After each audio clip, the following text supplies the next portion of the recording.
Hello and welcome to Michael's Minty Music for today. Today we review Pink Floyd's 1972 album Obscured by Clouds. Originally, this was created and planned to be a soundtrack to a French art film, but at some point the band fell out with the movie producers, and as a result, the album name was changed, and I think the cover was changed a little bit. The album was still used as the soundtrack, I believe, for the film, but the band didn't want to be associated with it anymore. This is a very good album, I would say. This is the track listing, and these are the tracks I added to my playlist. 5 out of the 10, exactly half. This album is good, definitely. The instrumental tracks are all sort of all right, but the non-instrumental lyric tracks are significantly improved from most of Pink Floyd's earlier work. This album basically is them taking all of the best things that they were doing of all of their previous albums and just doing the best things, not doing the stuff that was not as good.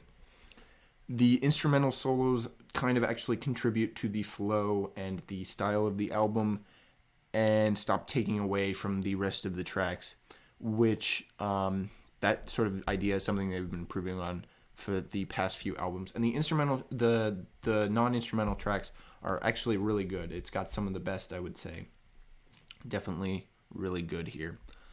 There were no singles. My favorite track has got to be The Gold It's In The, which is an interesting name, but it has some great lyrics, great sound, very good rock track.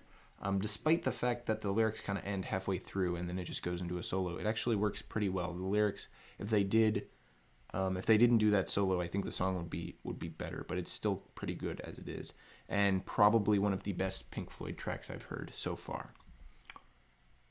As you may have guessed, I rank this album first out of all of the Pink Floyd albums I've heard so far.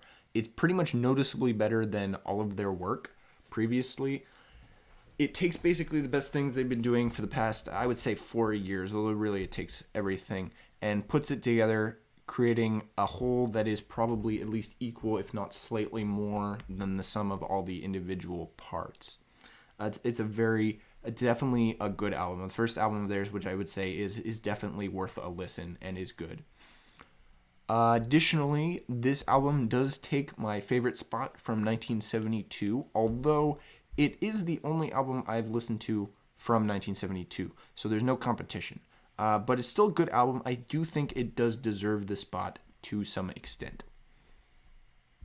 Next up is Billy Joel's second album and first really big hit album, Piano Man, released in 1973. It's really good, really great. Definitely some of his best work. It really stands out among the many albums he's created as something that's really good. So stay tuned for that, and as always, stay minty.